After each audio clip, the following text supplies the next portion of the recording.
Bismillahirrahmanirrahim. Assalamualaikum warahmatullahi wabarakatuh. Alhamdulillah. Alhamdulillahilladzi hadana lihada wa ma kunna linahtadiya laula an hadanallah. Asyhadu an la ilaha illallah wahdahu la syarikalah wa asyhadu anna Muhammadan abduhu wa rasuluh. Allahumma shalli ala sayyidina Muhammad wa ala ali Muhammad kama shallaita ala Ibrahim wa ala ali Ibrahim fil alamin innaka Hamidum Majid. Qala Allah Ta'ala fil Qur'anil Karim, a'udzu billahi minasyaitonir rajim. Bismillahirrahmanirrahim. Wal takum minkum ummatun yad'una ilal khairi wa ya'muruna bil ma'ruf wa yanhauna 'anil munkar wa ulaika humul muflihun. Al-ayah. Sadaqallahul azim. Hadirin jamaah rahimakumullah. Mari sejenak kita mentadaburi salah satu ayat Al-Quran tadi, yaitu Quran surat Ali Imran ayat ke-104. Allah Subhanahu wa ta'ala menyebutkan orang-orang yang beruntung adalah orang-orang yang berdakwah, yaitu orang yang menyeru kepada yang ma'ruf dan mencegah kepada yang mungkar. Bukan orang yang bekerja keras, seorang pebisnis yang hebat, kemudian dari itu dia menghasilkan pundi-pundi emas dan keuntungan-keuntungan harta yang banyak. Orang yang beruntung adalah orang yang berdakwah, menyeru kepada yang ma'ruf dan mencegah dari kemungkaran. Kemudian setelah itu diperkuat lagi dalam sebuah hadis dari baginda Nabi Muhammad sallallahu alaihi wasallam. Barang siapa yang menunjuki kepada kebaikan, maka dia mendapatkan pahala seperti orang yang mengerjakannya. Hadis riwayat Muslim nomor 1893. Hadirin rahimakumullah.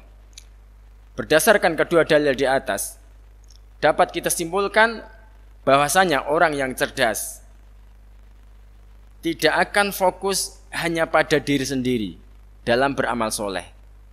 Bisa dibilang orang yang egois, memperbanyak amal hanya untuk dirinya sendiri. Sholatnya, baca Qur'annya, zikirnya semua diperbanyak untuk dirinya sendiri tanpa mempedulikan orang lain. Tetapi orang yang cerdas adalah orang yang terbaik di antara kita.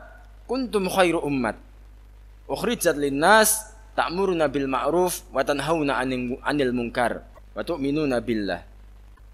Kamu adalah umat yang terbaik yang dilahirkan untuk manusia, menyeru kepada yang ma'ruf, mencegah dari yang mungkar, dan beriman kepada Allah.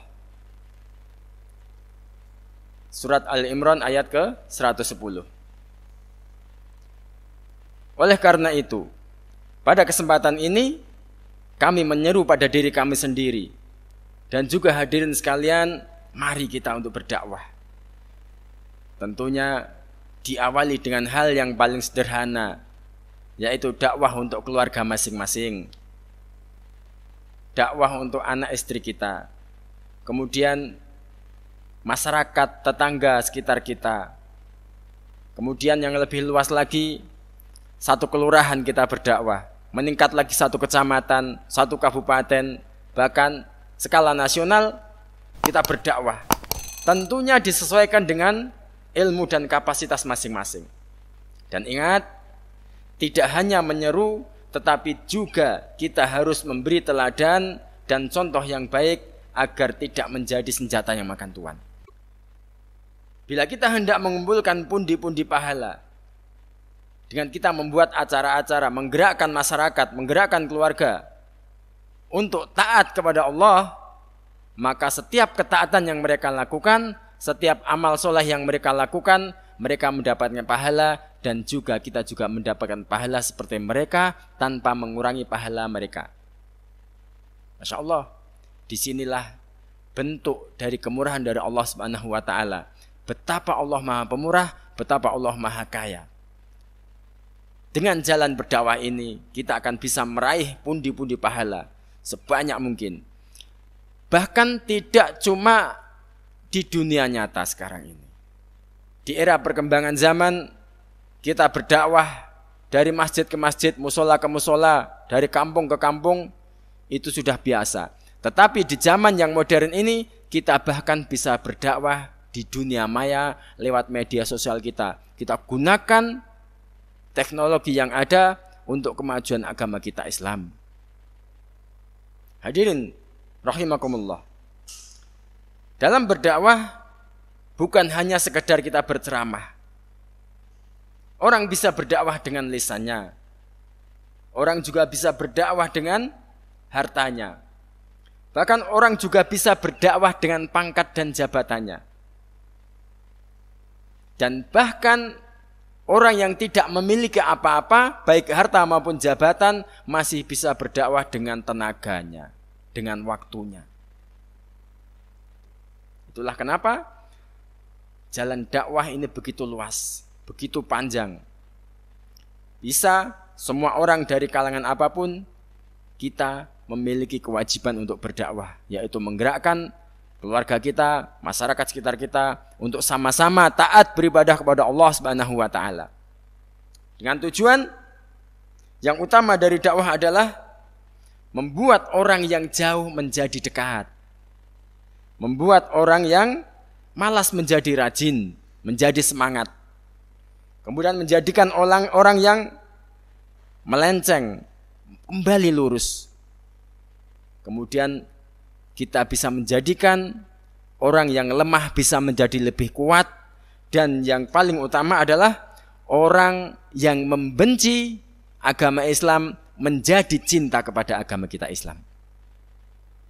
Jamaah rahimakumullah, hadirin. Itulah pentingnya dalam kita memaksimalkan potensi yang ada pada diri kita.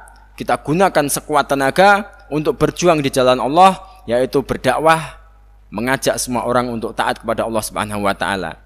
Di sini Allah tidak akan melihat hasil. Apakah yang kita ajak itu akan taat ataupun tidak? Tetapi yang dilihat adalah ikhtiar kita.